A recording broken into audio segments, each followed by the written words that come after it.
नमस्कार दोस्तों, मैं हूं आपकी अपनी प्राची अधिकारी। मैंने सुना है कि जूही चावला ने एक 5G के अगेंस्ट एक पिटीशन फाइल करा।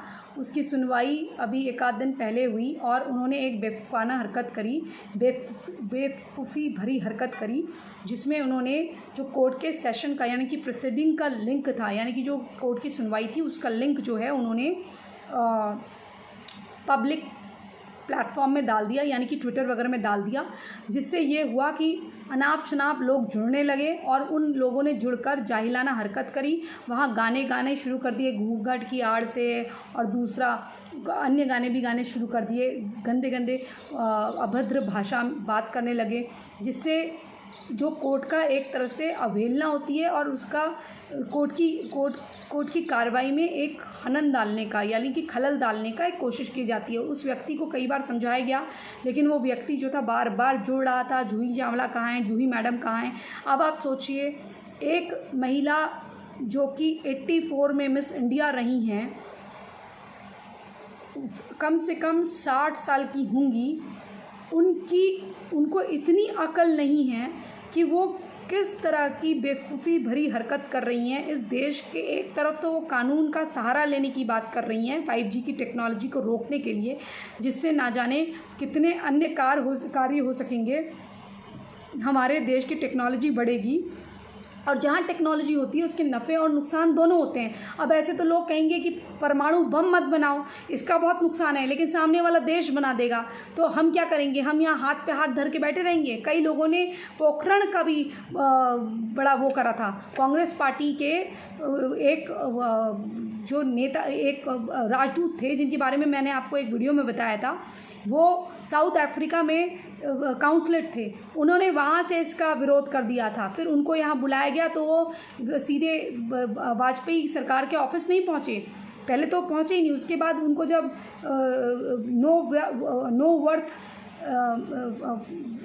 नो वर्थ सिटीजन वो कर दिया, या वैल्यूलेस सिटीजन कुछ घोषित करते हैं कि उनकी कोई वैल्यू नहीं है और कोई इम्पोर्टेंस नहीं है उस कार्यभार में, तो जब उनको ये कर दिया तो जब वो भारत आए तो 7 रेस को उसमें गए, यानी कि सोनिया गांधी के बाद पास गए। वैसे ही अब आप जूही चावला का थोड़ा हिस्ट्री ज्योग्राफी समझ लीजिए। जूही चावला की शादी जय मेहता से हुई, जो कि एक बिजनेसमैन हैं, ये कहा जाता है। अब पता नहीं कौन सा बिज़नेस करते हैं, क्या करते हैं, मुझे नहीं मालूम है। उसके बाद शादी के 8 साल बाद जब ये प्रेग्नेंट हुई तब इन्होंने बताया कि ये शादीशुदा हैं। उससे पहले फिल्मों में काम कर रही थी शादीशुदा होके। इनकी ये मैं इसलिए बोल रही हूँ क्योंकि इनको चीज़ें छुपाने का और दुगल्लापन की पहले से आदत है। हालांकि ये इनकी व्यक्तिगत जीवन है, मुझे इसमें टिप्पणी नहीं करनी चाहिए। उसके बाद जूही चावला का जब शाहरुख के साथ उनकी फ़िल्म आई, उनको ब्रेक मिला, तब उन दोनों की नज़दीकियाँ बढ़ी। अब ये कहा जाता है मीडिया इंडस्ट्री में इनकी, जैसे अब ये होता है ना कि चाहे तुम्हारी गर्लफ्रेंड शादीशुदा ही हो, क्योंकि कुछ मोमिनों की आदत है, तुम शादी किसी से भी कर लो, साइड से हमारी भी रहो, तो ऐसे इनकी पुरानी जो कुछ हैं उनके साथ इनके बिजनेसेस ऐसे ही हैं। अब जूही चावला इनकी विश्वास पात्र बन गई शाहरुख की, तो शाहरुख को आप यकीन मानेंगे, जो 1989 में जो पहला ब्रेक दिए थे सर्कस में, वो अजीज़ मिर्ज़ा उनको हीरो बनते हुए भी याद रहे। उनके साथ इन्होंने चलते चलते और फिर भी दिल है हिंदुस्तानी मूवी करी। मतलब जब इनको और मूवीज़ से जब इनका होने लग गया, जब हेमा मालिनी ने इनको शायद पहला ब्रेक दिया था, ये दिल है आशिकाना या कुछ, उसके साथ दिव्या भारती के साथ इनका पहला वो हुआ था, ब्रेक हुआ था। उसके बाद इनको याद रहा कि अजीज़ मिर्ज़ा को अपने साथ मिलाना है। हालांकि इन्होंने किसी और को नहीं मिलाया, कितने और लोगों ने, लेकिन अपने मोमिन भाई को इन्होंने मिलाया, इनके साथ हाथ मिलाया। उसके बाद इन्होंने एक कंपनी खोली 1999 में, जब चलते चलते बन गई, फिर भी दिल है हिंदुस्तानी बन गई, तो इन्होंने तब उनके साथ हाथ मिलाया और कोलैबोरेशन में एक कंपनी बनाई जिसका नाम था ड्रीम्स अनलिमिटेड। ड्रीम्स अनलिमिटेड बनने के बाद इन्होंने फिर एक कंपनी और बनाई, KKR, दैट इज़ RRCE, यानी कि रेड चिली एंटरटेनमेंट। उसके बाद 2005 में इन्होंने एक नया वेंचर लॉन्च करा जिसका नाम था रेड चिली VFX, जिसमें ताकि VFX के कार्य भी बाहर से ना कराने पड़े, वो भी इनके पास हो। इनकी कंपनी में 80 से अधिक डायरेक्टर्स हैं और VFX वाले हैं। माना तुम रोज़गार देते हो, लेकिन रोज़गार किनको देते हो ये भी पता है, और उन लोगों को क्या बनाने की कोशिश करते हो ये भी पता है। अशोका फिल्म जो थी वो भी जूही चावला ने इसके साथ को प्रोड्यूस करी थी।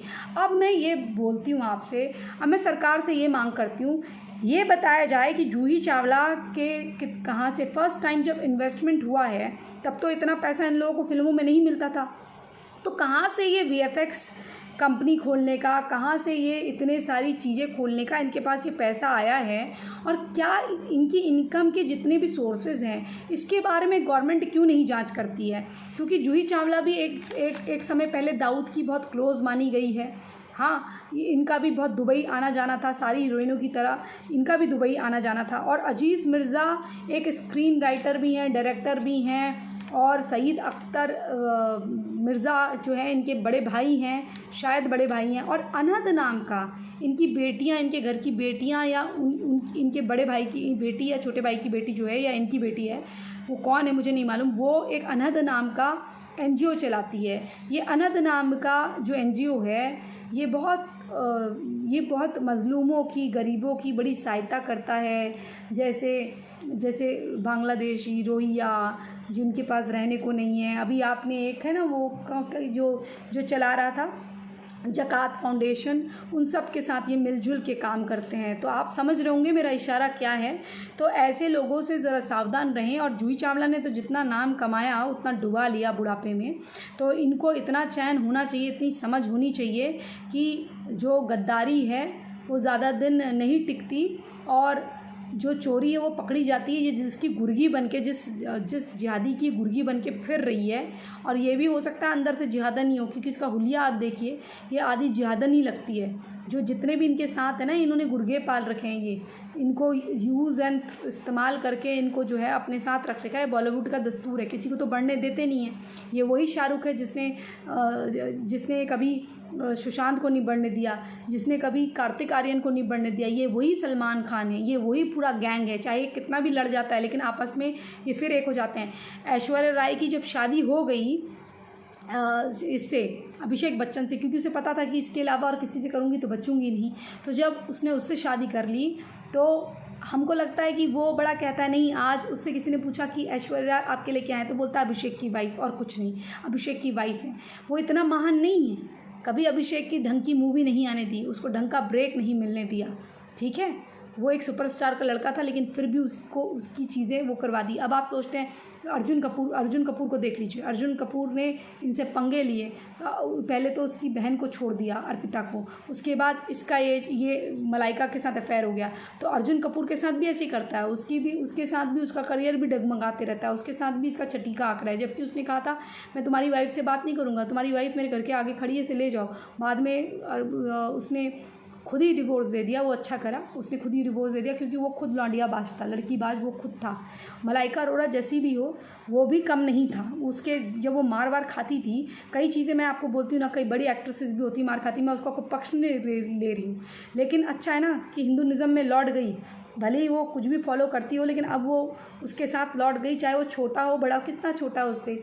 आई थिंक 7-8 साल का डिफरेंस है, ज़्यादा डिफरेंस नहीं है। लोग कहते हैं 10 साल का है, 10 साल का भी नहीं है, 8 साल का डिफरेंस है। और दूसरी चीज़, अगर यही बात, अब ये इतने दुगल्ले हैं लोग भी, क्या करते हैं जब गौहर खान और उसके पति की बात होती है, वो 11 साल छोटा है उससे, तो कोई बात नहीं, सुभान अल्लाह क्या जोड़ी है, अल्लाह सलामत रखे। अब आप छोटे छोटे बच्चे हों आपके, मुबारक हो। अगर वही प्रियंका चोपड़ा और निक जोनस होते हैं तो कहते हैं माँ बेटा है। अभी 10 साल बड़ी कौन सी माँ होती है भैया तुम्हारी, 10 साल बड़ी बहन हो सकती है। और वैसे भी सरदारों में तो 10 साल बड़ी से शादी वैसी होती है। प्रिंस नरूला और उसकी वाइफ क्या है, उनके बीच में भी तो कितना डिफरेंस है। तो लड़का छोटा, लड़की छोटी, लड़का बड़ा हो जाए कोई प्रॉब्लम नहीं, लड़की बहुत छोटी हो तो चलेगा बच्ची जैसी। तो ये प्लीज़ ऐसे जिहादी वाले जैसे जो मोहम्मद मानता था वैसा मत माना करो। हालांकि मैं इन चीज़ों की पक्षतर भी नहीं हूँ, लेकिन मैं इन चीज़ों के अगेंस्ट भी नहीं हूँ। किसी की अंडरस्टैंडिंग है वो चीज़ अलग बात है, लेकिन अपने हिंदुओं में ही करो जो करना है। इनकी तरह जो ये इन्होंने बना रखा है ना कि एंटी हिंदू गैंग, और हिंदू होते हुए हिंदू नाम रख के मुसलमानों का पीस करने वाला, ये सब पहचानो। ये गवर्नमेंट के खिलाफ साजिश रच रही थी जूही चावला। अब आने वाले वक्त पे जो भी इनके आएंगे ना प्रोजेक्ट, याद रखना कि अमेज़न प्राइम को भी बाइकॉट करना है, नेटफ्लिक्स को भी बाइकॉट करना है, क्योंकि ऐसी किसी भी चीज़ को जो इन जिहादी गुर्गों को और इन जिहादियों को हमारे देश की संस्कृति ख़राब करने के लिए, और जो ज़्यादा ओवर स्मार्टनेस जो दिखाते हैं हमारी देश की स्थितियों को बदलने की, जो हमारे देश में ऐसा माहौल क्रिएट करने की कि सरकार सब कुछ गलत कर रही है और ये जो हैं बड़े हितैषी हैं और इनको नया नया ग्रेटा चावला बनने का, ग्रेटा थनबर्ग बनने का जो शौक़ चढ़ा है, इस बुखार को आप ही उतार सकते हैं इन लोगों को बिल्कुल दरकिनार करके। समझ गए आप लोग? ये मेरा आपसे निवेदन है, क्योंकि हम सब एक घर के हैं और मेरी कोई बात बुरी लगी हो तो मुझे क्षमा करिएगा, क्योंकि मैं थोड़ी ओपन मेंटालिटी की हूँ, लेकिन मुझे अपनी हदें मालूम है। अगर मैं शराब नहीं पीती हूँ, कोई पीता है, अगर वो हद में रहता है तो वो बुरा नहीं है, लेकिन ना पियो तो अच्छा है, ये मैं कहती हूँ। ठीक है ना? गलतियाँ मुझसे भी हुई होंगी जीवन में, मैंने भी कभी सिगरेट की और मैं भी आकर्षित हुई होंगी, लेकिन मैंने ये जाना कि इन चीज़ों से बच के रहना चाहिए, ये आपका चेहरा ख़राब करते हैं। तो अब मैं समझती हूँ कि वो लड़कियाँ जो ओवर एक्टिंग करती हैं, स्टाइल मारती हैं, बाकी और कोई कुकर्म नहीं किया है, उससे मैं बहुत दूर रही हूँ, क्योंकि अगर वो करा होता तो मैं आज काफ़ी आगे होती और यहाँ बैठी नहीं होती मैं, और मुझे पता है कि मैं काफ़ी आगे होती। जो ब्रेक मुझे मिले थे सब मैंने कर लिए होते। ऐसा नहीं है, मुझे पता है कि मुझे जीवन में क्या करना है। मुझे सिर्फ 1-2 बार आना था, मुझे दिखना था, बस मैंने वो काम करा। मैं फ़िल्मों में आई, मैं दिखी, मुझे मालूम था ऐसे ही जूही चावला ये लोग गुर्गे हैं, तो इसलिए हम जैसी लड़कियों को कोई काम नहीं करने दे सकता शांति से। मतलब जूही का तो बहुत आगे का जनरेशन हो गया, मैं ये बोल रही हूँ इनकी तरह जो लोग हैं, जो इनके साथ मिल जाते हैं, इन लोगों की वजह से जो हम जैसे लोग हैं, सब कुछ होते हुए, शक्ल सूरत सब कुछ होते हुए भी हम नहीं काम कर पाते हैं, क्योंकि ऐसे लोग हमें काम नहीं करने देते हैं। और जो बाकी लोग कुछ आके कहते हैं कि उनको सलमान ने अप्रोच कर दिया, उन्होंने, मैं जानती हूँ कि सलमान ख़राब है, बट उसकी चॉइस इतनी गंदी नहीं है कि वो किसी बिग बॉस की कंटेस्टेंट को, वो भी एक ऐसी औरत जो खुद ही वहाँ प्रेग्नेंट हो और जो किसी मुल्ले के थ्रू ही आई हो और ख़ुद ड्रग्स करती हो, उस पर वो नज़र डाले। ठीक है? और जो लोग ऐसी औरतों को अपने प्लेटफॉर्म में जगह देते हैं, मुझे उनके भी हिंदुत्व में शर्म आती है कि वो वाकई में सनातनी हैं कि नहीं, जो ऐसी लोगों को बैठाते हैं। मानती हूँ कि शाहरुख, सलमान सही लोग नहीं हैं, लेकिन जो बात कर रही है उसका करैक्टर, उसका चरित्र भी देख लीजिए।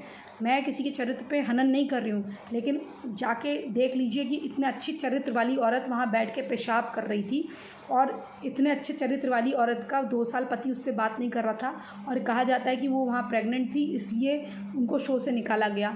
और फिर वो इल्ज़ाम लगा रही है कि सलमान जी जो हैं उन्होंने कुदृष्टि डाली।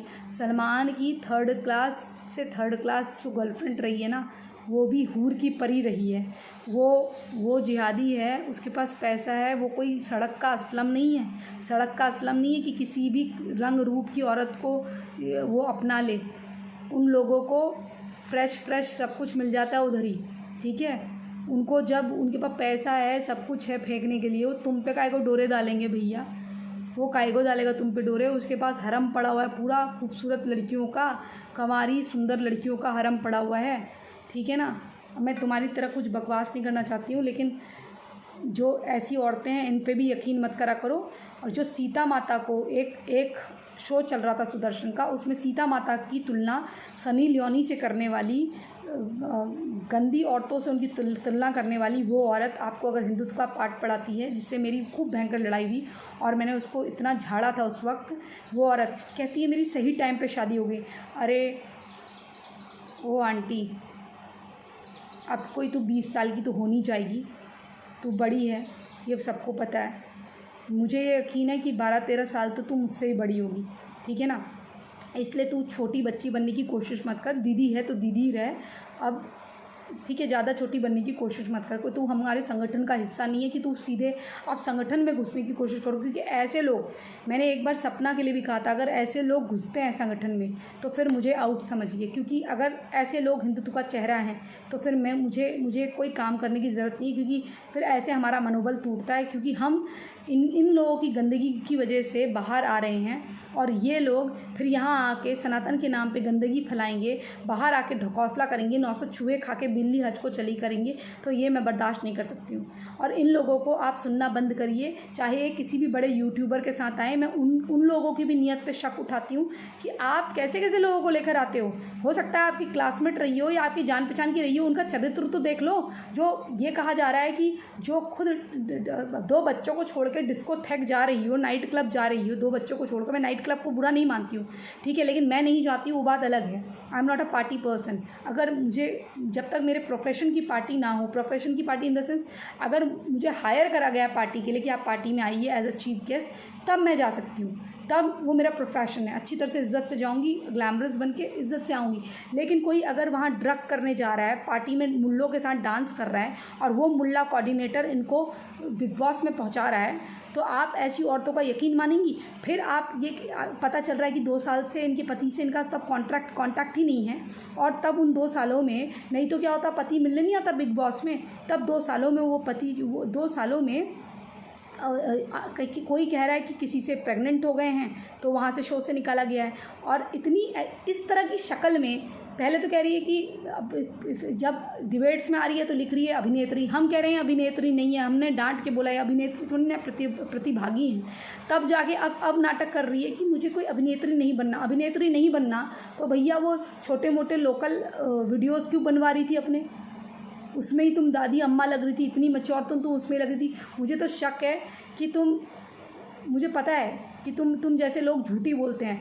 30 साल में भी शादी करोगे तो बोलेंगे हमने तो जल्दी शादी कर ली, हमने तो जल्दी शादी कर ली। मुंह में पूरे चिमड़े पड़े हुए तुम्हारे है, पूरा सब कुछ झुर्री जैसी आती है तुम्हारे फेस में। अगर ये मेकअप उतार दो तो पूरी झुर्री आती है। बिग बॉस में लोगों ने देखा है। अब तुम पतली हो तो पतली होकर ये थोड़ी ना कि तुम बच्ची हो जाओगी, या तुम सर्टिफिकेट 19 साल का बनवा लो, उससे क्या फ़र्क पड़ता है। लेकिन तुम अगर किसी को सुनाने के लिए कहो कि मैंने सही टाइम पे शादी कर ली, अरे मेरी एज ग्रुप की लड़कियां अभी कर रही हैं शादी, अभी कर रही हैं, कोई प्रॉब्लम नहीं है। दीपिका पादुकोण है ना, वो इतनी बड़ी है, उसने अब करी है शादी। नेहा कक्कड़ ने अब करी है शादी। तो जब मुझसे बड़े अब कर रहे हैं तो तुम दूसरे को ये मत सुनाओ कि मैंने सही उम्र में कर ली।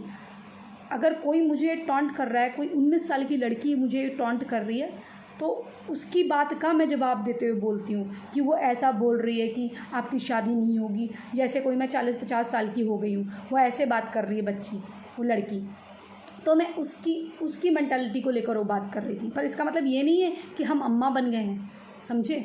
तो थोड़ा ऐसे लोगों को लाना थोड़ा देख कर लाओ, जिससे लड़कियां सीखें। मैं किसी भी बड़ी बहन छोटी बहन को या बड़ी दीदी छोटी दीदी को गाली नहीं दे रही हूँ यहाँ पर। आप अपने आप को मेरी सनातन बहनें ये मत समझिए कि मैं आपके एज ग्रुप में या आपको कमेंट कर रही हूँ। मैं ऐसे लोगों को कमेंट कर रही हूँ जो अपनी एज को एंजॉय नहीं करते और हर चीज़ को छुपाने में लगे रहते हैं। जिस दिन मैं बहुत बड़ी भी हो जाऊँगी ना, तो मैं उसको भी एंजॉय करूँगी। मैं इसलिए एंजॉय करूँगी कि हर एज ग्रेसफुल होती है, लेकिन उसे ग्रेस के साथ जीना पड़ता है। मुझे टीना अंबानी बहुत अच्छी लगती हैं, नीता अंबानी। उनके चेहरे पर एक नूर है।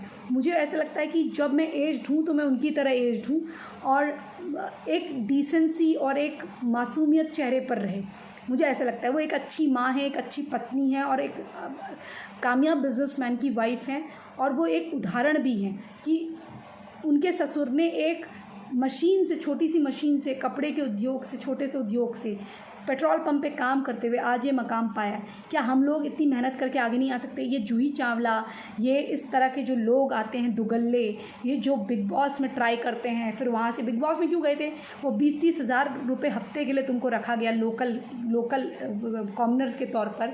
ज़्यादा पैसे नहीं मिले इनको, उस लोकल के तौर पर गए। उसके बाद वहाँ पर जाके इतनी बेइज्जती हुई, उसके बाद बुलाया भी नहीं गया। खुद पेशाब कर रहे हो, खुलेआम पेशाब कर रहे हो, कह रहे हो स्क्रिप्ट का हिस्सा नहीं है। मेरे भी दोस्त वहाँ जा चुके हैं, मुझे भी पता है।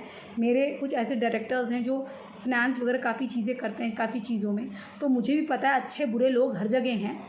लेकिन अगर कुछ लोग किसी के साथ बुरे हैं तो किसी के साथ अच्छे भी हैं, उनका करैक्टर देखते हुए। अब तुम खुद ही ड्रग करने वाले हो, शराब पीने वाले हो, सिगरेट फूकने वाले हो, तो भैया तुम्हारी बात पे मैं यकीन करूं? और सलमान तुम्हें इतने, मैं जानती हूँ वो आदमी ख़राब है, पर उसकी इतनी गंदी चॉइस नहीं है, ये भी मेरे को मालूम है। वो हर गंदी चीज़ पे हाथ नहीं डालता, ये भी मुझे मालूम है। और जो लोग इस तरह से सनातन के नाम को बदनाम करते हैं, ड्रामा करते हैं, स्वामी ओम के साथ गले लग लग के बेटी बूटा बेटा करते हैं, तो ऐसे लोगों को ना प्लीज़, स्वामी जो है ब्रा में हाथ डाल दे रहा है, स्वामी जो गले में हाथ डाल दे रहा है, स्विमिंग पूल में चढ़ जा रहा है उसके ऊपर, वो आपको हिंदुत्व का पाठ पढ़ाएगी। अगर कोई चीज़ स्क्रिप्टेड भी होती है पर इतनी स्क्रिप्टेड नहीं होती कि आपके शहनाज कौर गिल का तो स्क्रिप्टेड नहीं कर दिया उन्होंने, शाहरुख खान का तो स्क्रिप्टेड नहीं कर दिया। स्क्रिप्टेड ये होता है कि आप ये एंगल दिखाइए, पर यह थोड़ी ना होता है कि आपको कोई छू के चले जाए, आपका आज बलात्कार करने का स्क्रिप्ट है, ऐसा थोड़ी ना होगा यार। ठीक है, जो चीज़ बुरी है, लेकिन जो जितनी सच्चाई जिस लेवल की है उतनी बोलो ना। इतना खाली लाइमलाइट पे कोई पूछ नहीं रहा, कुत्ता भी इनको, और आप इनको लाइव पे देख रहे हैं, इनकी बातों पे यकीन कर रहे हैं, जिनकी बातों पे खुद ही इनके घर वाले यकीन ना करें। 2 साल पति गायब है, फिर वहाँ जाके कोई कह रहा है प्रेग्नेंट हो रहे हैं। अब भाई मैं सवाल कर रही हूँ, मुझे अगर देश की पुलिस भी पूछे कि आपने पूछा, मैं बोले हाँ किसी ने, लोगों ने उड़ती खबर है पूछा है, तो मैं भी पूछ रही हूँ क्या आप प्रेग्नेंट थी, इनकी जांच कर लीजिए, अगर ऐसा हुआ है तो जांच हो जाए। तो ये चीज़ होनी चाहिए ना। और दूसरी चीज़, पुराने एपिसोड निकाल लो, जिस तरह की इनकी हरकत है आजू बाजू के लोगों से पूछ लो, जैसे ये लोग हैं इनकी बातें पूछ लो। अब तो मुझे उन पर भी डाउट होता है जो ऐसे लोगों को बुलाते हैं, ऐसे लोगों को जो बुलाते हैं इस तरह के चरित्र वाले लोगों को, तो मुझे उन पर भी डाउट होता है कि भैया ये ऐसे लोगों को बुलाते हैं, ये खुद सही है या ये भी हिंदुत्व के नाम पे सिर्फ पैसा कमाना और इस तरह की हरकत करें। क्योंकि दोस्तों, अगर मैं कभी आप लोगों से कहूँ ना कि मेरी मदद करो, अब जैसे मैं कह रही हूँ कि अगर आप मदद करना चाहते करिए, लेकिन अगर आप मदद करेंगे तो मैं उसको अपने निजी स्वार्थ के लिए खर्च नहीं करने वाली हूँ। मेरे पास अगर कुछ भी आएगा तो मैं कहूँगी मेरे पास इतना इतना आया है, आप में से किसको क्या ज़रूरत है। मान लीजिए किसी की बहन को शादी के लिए पैसा चाहिए, कोई गरीब है, या किसी को स्कूल की फ़ीस चाहिए, तो मैं लिस्ट बनाऊंगी और मैं बताऊंगी कि मैंने इतना इसको दिया, इतना इसको दिया, आपको ईमेल भेज दूंगी कि आपके उसमें इतना खर्चा हुआ।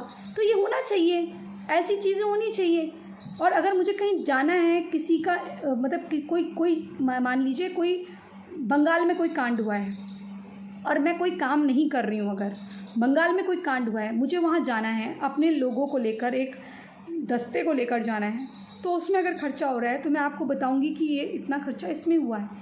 पर काम होना चाहिए ना। केवल यूट्यूबर बनना, बक करना यहाँ पर, और इसके नाम से पैसा कमाना और अपनी लाइफ एंजॉय करना, अपनी गाड़ी चलाना, अपना एंजॉय करना, अपना पेट्रोल भराना, ये तो ज़िंदगी का नहीं होना चाहिए ना। 4 गुर्गे खड़े कर देना और लड़की को बुला लेना कि इसके साथ लव जिहाद हुआ है, ये हुआ है, उसके बाद की कार्रवाई भी दिखाओ ना कि तुम लड़के को घसीट के लाए हो मारते हुए, उसके खिलाफ जो मुकदमा करा है वो केस को दिखाओ ना। खाली लड़की को रुलाते हुए दिखा देते हो कि ये लव जिहाद हुआ है, उस लड़की के साथ जो इंसाफ हुआ है, केस जो वकील तुमने हायर करा है वो भी दिखाओ ना हमको।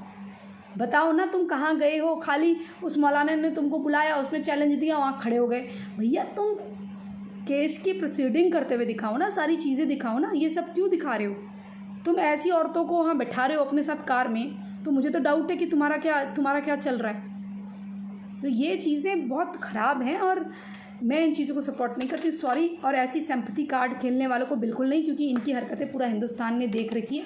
अब ये चाहे हिंदुत्व के नाम पे कितना भी ड्रामा करें, तो मैं यकीन नहीं मानती। और ये जो ग्रेटा थनबर्ग बनने का जिन्हें शौक़ चढ़ा है, ये अजीज़ मिर्ज़ा और ये जितने हैं, इन पे भी ऐसी कार्रवाई होनी चाहिए कि जो दुगल्ले लोग हैं इनको सज़ा मिले। जैसा एक ये सेंट्रल विस्टा के प्रोजेक्ट में अड़ंगा डालने वालों को 1-1 लाख का फ़ाइन पड़ा ना, जो कम्युनिस्ट मानसिकता के हैं, वैसे ही अजीज़ मिर्ज़ा का भाई है सईद अख्तर मिर्ज़ा, ये सब कम्युनिस्ट मानसिकता वाले हैं। और जूही चावला का अच्छा हुआ अब पता चल गया, नहीं तो हम तो उसको सती सावित्री समझ के ही रहते। हाँ, हालांकि मुझे पता था ये शाहरुख की गुर्गी है, लेकिन अच्छा हुआ इसका कत्ता चिट्टा खुल गया। चलिए दोस्तों, इसी संदेश के साथ कि आप ऐसे बहरूपियों को पहचानेंगे और इनकी दुगल्ली बातों पर नहीं आएंगे। और दूसरी चीज़, अगर मेरे से कोई सवाल करना है मेरे बारे में तो डायरेक्ट मुझसे पूछिए, मैं आपको जवाब दूँगी। कई बार क्या होता है, कोई चित्र देख लेते हैं लोग तो भ्रमित होते हैं। भैया जो मेरा काम था, मेरा काम जो है वो मेरा काम है, लेकिन मैं कोई किसी को यहाँ आके झूठ का पुलंदा नहीं करती। मैं रियल लाइफ में बहुत मॉडर्न हूँ। मुझे अगर स्विमिंग पूल में जाना है, मुझे अगर मेरा फिगर अलाउ करता है तो मैं मेरे अगर शरीर में कोई चीज़ अच्छी लग रही तो मैं उसे पहनूँगी। मेरा हिंदुत्व मैं जानती हूँ, मेरा सनातन मेरे भगवान जानते हैं, मैं जानती हूँ। भगवान साक्षी है, मैं साक्षी हूँ, ठीक है। और जिन लोगों को मुझ पे तनिक भी डाउट हो वो डाउट ना करें, क्योंकि मैं तुम्हारे डाउट गलत कर दूंगी, क्योंकि मैं भगवान को इतना मानती हूँ जितना भगवान भी अपने आप को नहीं मानते होंगे। ठीक है, ऐसे दुगल्ले लोगों के बारे में सुनना बंद करो, इन्हें देखना बंद करो, और हो सके तो अमेज़न प्राइम वगैरह की जो मेंबरशिप होती है, ये नेटफ्लिक्स वगैरह होती है, ये लेना बंद करो। और ऐसी जो लोग होते हैं ना, बिग बॉस से लौट के आते हैं, जो सब हथकंडे अपना देते हैं, कपड़े खोलने को तैयार हो जाते हैं, शो में मूतने को तैयार हो जाते हैं, टॉयलेट करने को, पॉटी करने को तैयार हो जाते हैं, उसके बाद कहते हैं आई लव माई चाइल्ड, मैं अपने बच्चे के लिए कर रही हूँ। प्लीज़ ऐसा करके तुम्हें दूसरे दिन निकाल दिया जाता है, तुम्हारी बदतमीज़ी और गंदी लैंग्वेज की वजह से गंवारों की तरह तुम्हें बाहर निकाल दिया जाता है। इसलिए तुमको जो मुंह नहीं लगा रहा है, वो तुम्हारी इतनी गंदी वहाँ शक्ल हो रही है, और पूरे कैमरे में तुम इतनी गंदी दिख रही हो, इतना मेकअप करने के बाद तुम ऐसी लगती हो हैं, और गे जैसी शक्ल लगती है, उसके बाद तुमको कौन काम देगा भैया? ऐसी लड़कियां हीरोइन नहीं बनती। मुझे तो हीरोइन बनना ही नहीं है। तुम्हें हीरोइन बना कौन रहा है? पहली तो बात है, जवान लड़कियों को काम नहीं मिलता भैया। मैं ये नहीं कह रही हूँ कि 2 बच्चे की माँ होना गुनाह है, 2 बच्चों की 4 बच्चों की माँ होना कोई गुनाह नहीं है, लेकिन आपको उस तरह से मेंटेन होना चाहिए, तब आपको काम मिलता है। मेंटेन होने का मतलब नहीं है कि पतला चिक्कल हो जाओ, फिगर होना चाहिए, शक्ल होनी चाहिए, गोल फेस होना चाहिए। अनीता हंसनदानी है, वो देखिए कितनी सुंदर है, उसका बच्चा है कितना सुंदर है वो, तो ऐसी हो। मलाइका अरोरा को हम चाहे कितनी गालियाँ दे दें, फिगर तो अच्छा है उसका। तो या फिर सब्जेक्ट बेस्ड, अगर जैसे विद्या बालन है, विद्या बालन मोटी है, लेकिन विद्या बालन क्या करती है, अपना सब्जेक्ट बेस्ड काम करती है, एक्टिंग तो अच्छी है उसकी, मेकअप करेगी तो वो भी सुंदर लगती है। और बाहर की भी काफ़ी लड़कियां हैं, जैसे आपकी आसीन आई थी, वो नॉन फिल्मी बैकग्राउंड की थी, जिसने गजनी में काम करा था। तो ऐसे कई चीज़ें हैं, कई लोग हैं जिनके गोल चेहरे होते हैं या फिर चेंजेबल फेस होता है, थोड़ी शौकी होती है, उनको काम मिलता है। अगर आप मम्मियाँ भी देखें, जो फिल्मों में मम्मियाँ बनती हैं वो भी बड़ी खूबसूरत होती है। कई बार ऐसा होता है हीरोइन और मम्मी जो हैं उनमें ज़्यादा अंतर नहीं है, या फिर हीरोइन 26 साल की है और हीरोइन 30 साल की है और मम्मी 26 साल की है, लेकिन वो बड़ी मतलब वो थोड़ी मोटी है इसलिए मम्मी बना रखा। ऐसा नहीं है कि उसको सेट के बाद मम्मी मम्मी बोलते हैं, उसको बहन ही बोलेंगे या दीदी बोलेंगे, जो भी वो होगी। अगर वो 30 साल की है और हीरोइन 26 साल की है तो वो दीदी करके ही बात करते हैं आपस में, या नॉर्मल नाम लेके बात करते हैं। ऐसा नहीं होता कि एक दूसरे को नीचा दिखा रहे हैं। तो ये लोग जो इक्का दुक्का वहाँ गए हैं, शो कराया इन्होंने कोई इंडस्ट्री को समझा थोड़ी ना है। ये बाहर से गए हैं, उसमें गए, मैं इंडस्ट्री अच्छी है नहीं बोल रही हूँ, मुझे पता है कि कितनी कुकर्मी है, लेकिन जो अच्छे लोग हैं उन्हें ढूंढ के काम करना पड़ता है, पर ऐसी शक्ल वालों को काम नहीं देते। तो ये फ्रस्ट्रेट होके खुद गलत हैं, जो गलत है वो तो गलत है ही, लेकिन जो खुद गलत हैं फिर अपने को बड़ा सती सावित्री बनाने का कोशिश करते हैं। ये वही लोग हैं जो एक टाइम बैठकर बिग बॉस की तारीफ़ कर रहे होते हैं, उसका पक्ष ले रहे होते हैं और हमसे लड़ाई कर रहे होते हैं और सीता माता को गाली दे रहे होते हैं। मैं हिंदू लड़की हूँ, मैं सनातनी हूँ, तब कहाँ मर गई थी जब मुझसे लड़ाई कर रही थी और मैंने इसको गाली दी थी। इसलिए आज मैं आपको इन दोनों चीज़ों का, जूही चावला का रेड चिली का कनेक्शन, और ये जो जिहादी गुर्गे हैं और जो जिहादी गुर्गों की ऐसी औरतें जो घर वापसी के नाम पर अपने आप को बहुत सीधा समझती हैं और कोई घर वापसी नहीं करती, अपॉर्चुनिटी आपका इस्तेमाल करती है सिंपैथी कार्ड खेलकर, इनसे बच के रहिए। चलिए मित्रों, इसी संदेश के साथ जय जय हिंद, जय जय भारत। और प्लीज़ मेरी बात का बुरा मत मानिएगा, मैंने आप में से किसी को नहीं कहा है। ये जो जिहादियों के टट्टू है ना, जो नाइट क्लब से उठ के मुसलमानों के साथ जाती हैं और उनके थ्रू शो लेती हैं, कई औरतें, एक कई नाम नहीं ले रही हूँ, कई औरतें हैं, मैं किसी का नाम भी नहीं ले रही हूँ, जो अपने आप को समझना चाहता है समझे, और ख़ुद शराब सिगरेट और आवारागर्दी करती हैं, उसके बाद वहाँ जाके शो में जाके प्रेग्नेंट हो जाती हैं और फिर बड़ी बड़ी बातें करती हैं। तो ये जो औरतें हैं जिनका मैं नाम तक नहीं ले रही हूँ, गंदी शक्लों वाली, तो ये औरतें अब आके सलमान के ऊपर, इसके ऊपर आरोप लगाती है। मैं जब होता है ना, एक आदमी जिसको फांसी होने वाली है, जो ख़राब आदमी है, अब उसका नाम लगा दो कि इसने मुझे भी छेड़ा, इसने मुझे भी छेड़ा। वो ख़राब है पर उसकी एक स्टैंडर्ड, अपनी एक चॉइस है। वो हर नाली की कीड़े को हाथ नहीं लगा लेता है। वो इतना हरामी आदमी है, उसको एक से एक बढ़कर चाहिए लेटने के लिए, उसको तुम्हारी जैसी नहीं चाहिए। वो जैकलीन के साथ लेट रहा था, समझे। चलिए दोस्तों, वो जैकलीन के साथ स्वागरात बनाने वाला, वो कैटरीना के साथ रहने वाला, वो कहाँ किस किस पे, भाग्यश्री पे नज़रें गड़ाने वाला, वो संगीता बिजलानी जैसी खूबसूरत मिस इंडिया को पटाने वाला, वो एक टाइम पहले दिव्या भारती पे भी लाइन मारने वाला, ममता कुलकर्णी पे लाइन मारने वाला, इन जैसे छिक्कल, जो स्नेहा उल्लाल, जो उसकी ऐश्वर्या राय की डुप्लीकेट लगती थी, उस पे उससे उसके साथ पंगे बढ़ाने वाला जो इससे नाराज़ होकर, कैटरीना कैफ से नाराज़ होकर इसे क्या कौन सी खान थी, ज़रीन खान को लाने वाला, वैसा ही मेकअप करा के उसको रखने वाला, वो इन लोगों को, पतलत छिक्कल, ना शक्ल ना सूरत, ऐसी औरत को, मैं ये नहीं कह रही 2 बच्चों की माँ होना बुरा है, 2 बच्चों की माँ को नहीं, वो नहीं करेगा, क्योंकि भाई वो एक जिहादी बुढ़ाऊ है, उसे फ्रेश माल चाहिए, उसके पास पैसा है, उसको सब कुछ मिलता है। उसको ऐसी चिमड़े मुंह वाली नहीं चाहिए। इतना मेकअप करके, इतने इंजेक्शन ठोक के अगर ऐसी लग रही है तो रियल लाइफ में आप सोचिए, बिना मेकअप के, जो आपने देखा होगा उसमें बिग बॉस में कैसे चिमड़े पड़े हुए थे मुँह पर, तो ऐसी औरतों को लेगा। इसलिए हकीकत पहचानिए, इन लोगों के लिए आप थोड़ा सा सावधान हो जाइए, बस समझिए, ठीक है ना। और ये बड़े कहती हैं कि इन्होंने बहुत यंग एज में शादी कर ली। अब ये 45 समथिंग की हैं, दिखने में तो वैसी ही लगती हैं। अब ये दूसरों को क्या संदेश देना चाहती हैं ये मुझे नहीं मालूम, लेकिन हर एज खूबसूरत होती है। लेकिन आंटी जी, दीदी जी आपके बराबर कोई नहीं है। आपसे 15 साल छोटे होंगे लोग, 10-15 साल, आई थिंक, हाँ 15 साल छोटे होंगे आपसे लोग, हाँ 15 साल या 16 साल 17 साल छोटे होंगे लोग आपसे। इतने कोई आप बच्ची नहीं है और दूसरे कोई इतने बड़े नहीं हैं। अगर कोई कहता है कि हम बड़े हो गए हैं, तो बड़े हो गए हैं मतलब हमारी नज़र में जो बड़े हो गए हैं वो उस लेवल पे बोलते हैं। पर हम ये नहीं बोलते कि ये एज बुरी है, या कोई 50 साल का बुरा है, कोई 40 साल का बुरा है, कोई 30 साल का 28 साल का बुरा है, या 25 साल का 22 साल का बुरा है। हम किसी को बुरा नहीं बोल रहे हैं, लेकिन आपकी जो इमैच्योरिटी की, जो आंटीपना, गली की आंटी वाला हरकतें होती है ना, वो मत करा करो, वो बुरी हैं। इन चीज़ों से ज़रा बचो और सनातन के नाम पे आवारापंथी करना बंद करो। सनातन का राग ला के सनातन को बदनाम करना बंद करो। तुम जैसी औरतों की ऐसी कोई ज़रूरत नहीं है कि कोई प्रोजेक्ट हो सकता है, कोई चीज़ स्टार्ट करने वाली हो, तो आप सनातन वालों की ज़रूरत हो कि लोग हेट कर रहे हो तो आप सनातन के नाम पे गोली खेल लो, प्लीज़।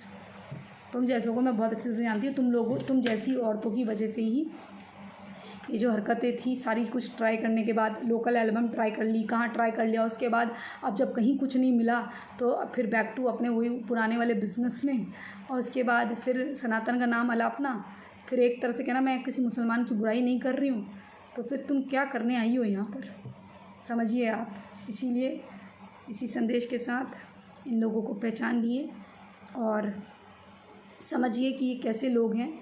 ये अपने आप को बहुत ही छोटा बच्चा दिखा के और बहुत युवा दिखा के, आँखों में धूल झोंकने का काम करके, और दूसरे पे कोई बुरा है वो बुरा है, पर उस पे और ठीकरे ठोक के अपने आप को सती सावित्री दिखाना, ऐसे लोगों की सनातन में कोई ज़रूरत नहीं है।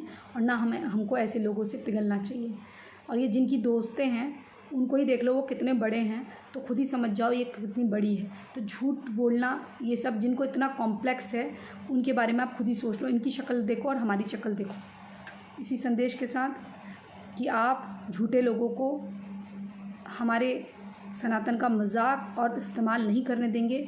ये उन जिहादियों से कम नहीं है जो जैसे जूही चावला अपना नाम छुपा के काम कर रही है ना, वैसे ही इनके जो एजेंट है, गुर्गे हैं, कहीं इनको फिनेंस कर रहे हो, इनकी इनकम ऑफ सोर्स पता चले तब आपको मालूम चलेगा। तो ऐसे लोगों से बच के रहिए। ये पल में इधर पल में उधर है, इनका पैर उधर ही है लेकिन दिखावा इधर है। तो इसी संदेश के साथ जय हिंद, जय भारत, वंदे मातरम, जय श्री